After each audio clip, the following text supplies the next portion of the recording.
Salam saudaraku, selamat jumpa lagi dengan saya. Saudaraku, saat ini saya akan membagikan sebuah renungan yang penting sekali saudara untuk diketahui. Saudara, siapakah manusia yang pernah hidup di muka bumi ini yang tidak pernah berbohong? Saya kira semua pasti pernah berbohong. Nah, oleh karena itu di tengah-tengah masyarakat, kebohongan ini seringkali sudah dianggap seperti hal biasa. Bahkan ada yang mengkategorikan bohong putih, ya kan, bohong untuk kebaikan. Padahal saudaraku, saya ingin sampaikan kepada saudara, di dalam kitab suci, di dalam Alkitab, firman Tuhan jelas mengatakan, ketika kita berbohong, ketika kita berdusta, kita sedang melakukan kemauan iblis. Saudara baru mendengar hal ini? Makanya saudara, penting sekali untuk mendengarkan apa yang akan saya sampaikan ini.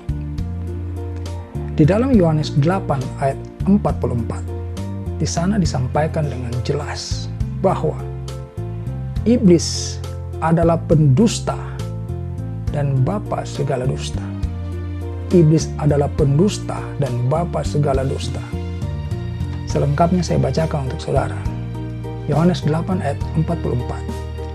Iblislah yang menjadi bapamu dan kamu ingin melakukan keinginan-keinginan bapamu. Saudara dengar baik. Ya, iblislah yang menjadi bapamu dan kamu melakukan, ya, kamu ingin melakukan keinginan-keinginan bapamu. Siapakah iblis itu? Dia kan pendusta. Tadi sudah disampaikan. Jadi ketika kita berbohong, ketika kita berdusta, kita sedang melakukan keinginan daripada iblis. Selanjutnya saya bacakan, ia adalah pembunuh manusia sejak semula dan tidak hidup dalam kebenaran. Iblis ini bertujuan untuk membunuh manusia, baik secara rohani maupun secara jasmania. Cukup banyak peristiwa di muka bumi ini, ya, terjadi pembunuhan misalnya, hanya dimulai karena adanya kebohongan, kabar bohong. Yang terbaru adalah yang terjadi di Perancis. Kalau saudara ikuti berita, ada seorang anak sekolah melakukan berita bohong, kemudian gurunya dibunuh oleh teroris dengan cara yang sadis. Saya lanjutkan kembali membaca firman Tuhan ini. Sebab di dalam dia tidak ada kebenaran, ya, apabila ia berkata dusta, ia berkata atas kehendaknya sendiri, sebab ia adalah pendusta dan bapa segala dusta. Di sana disampaikan tadi, saudaraku, ia adalah pembunuh manusia sejak semula dan tidak hidup di dalam kebenaran. Kita ingat di dalam kitab Kejadian, ya, di dalam Kejadian 2 ayat 16. Di sana ada firman Tuhan yang disampaikan kepada Adam dan Hawa. Dan firman Tuhan itu berbunyi seperti ini. Saya bacakan untuk saudara. Lalu Tuhan Allah memberi perintah ini kepada manusia. Semua pohon dalam taman ini boleh kau makan buahnya dengan bebas. Tetapi pohon pengetahuan tentang yang baik dan yang jahat itu, janganlah kau makan buahnya, sebab pada hari engkau memakannya, pastilah engkau mati. Perhatikan yang berikut ini. Kejadian 3 ayat 1. Perhatikan, sebab ini adalah perkataan iblis. Ya, ular itu berkata kepada perempuan itu, tentulah Allah berfirman, semua pohon dalam taman ini jangan kau makan buahnya, bukan? Perhatikan, diputar balikkan saudaraku. Ini pendusta. Kejadian 2 ayat 16 di sana dikatakan, ya, Allah berfirman, semua pohon dalam taman ini boleh kau makan buahnya dengan bebas. Semua pohon boleh kau makan buahnya. Tetapi iblis berkata, semua pohon dalam taman ini jangan kamu makan buahnya, bukan? Saudaraku, itulah mengapa saudara jangan meremehkan tentang berbohong ini. Ya, kebohongan ini sangat luas, ya. Belum lagi dusta-dusta yang disebarluaskan mengenai ketuhanan Yesus, ya saudaraku. Ada pihak-pihak, ada sebagian orang yang terus menimbulkan argumentasi-argumentasi yang mana tidak mau mengakui ketuhanannya Yesus. Mereka mengatakan dia cuma manusia biasa, mereka mengatakan dia cuma nabi. Mereka menimbulkan berbagai macam argumentasi hanya demi untuk mengingkari bahwa Yesus itu sungguh-sungguh adalah Tuhan. Padahal di dalam Alkitab firman Tuhan jelas mengatakan bahwa Yesus adalah Tuhan. Ya, di dalam Lukas 2 ayat 11 jelas di sana disampaikan bahwa telah lahir bagimu juru selamat Kristus Tuhan di kota Daud. Dan ada sekelompok orang, ya, dari zaman Yesus masih ada, jadi tinggal di dalam dunia ini sampai dengan hari ini dan nanti sampai di akhir kiamat, itu terus akan mendengung-dengungkan bahwa Yesus bukan Tuhan. Mari kita baca di dalam 1 Yohanes 2 ayat 22. Di sana disampaikan begini, siapakah pendusta itu? Bukankah dia yang menyangkal bahwa Yesus adalah Kristus? Ya, siapakah pendusta itu? Bukankah dia yang menyangkal bahwa Yesus adalah Kristus? Dia itu adalah antikristus, yaitu dia yang menyangkal baik Bapa maupun Anak. Dan hal semacam ini, saudara, juga terjadi di internal kekristenan, di mana ada sekelompok orang juga mengaku hanya Yesus satu-satunya.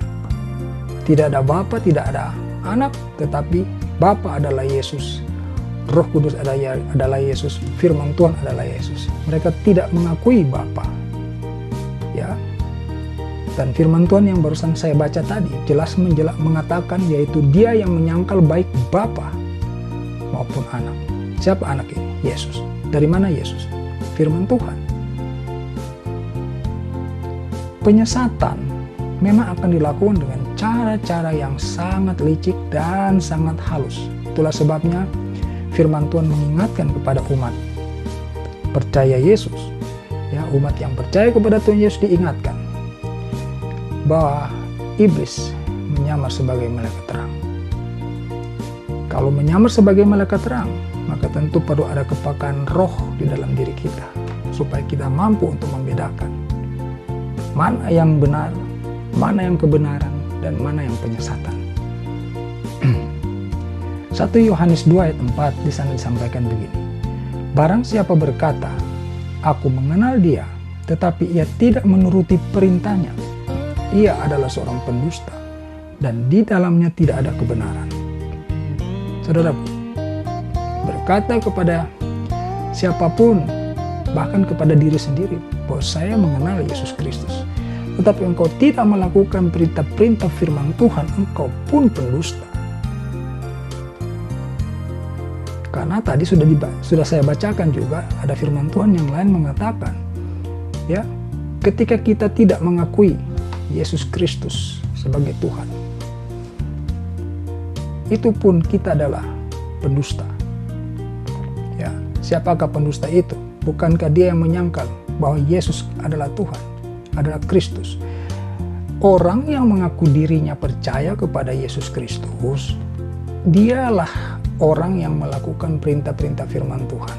Tidak mungkin mengaku percaya tetapi tidak melakukan perintah. Dari mana letak percayanya, saudaraku? Tidak ada. Bukti kita percaya adalah ketika kita melakukan perintah firman Tuhan. Jadi kebohongan, berita-berita hoax, ya, tidak adalah istilahnya kebohongan putih, ya, kebohongan untuk kebaikan, tidak ada. Firman Tuhan jelas mengatakan, katakan ya di atas ya. Lebih daripada itu datangnya dari si iblis.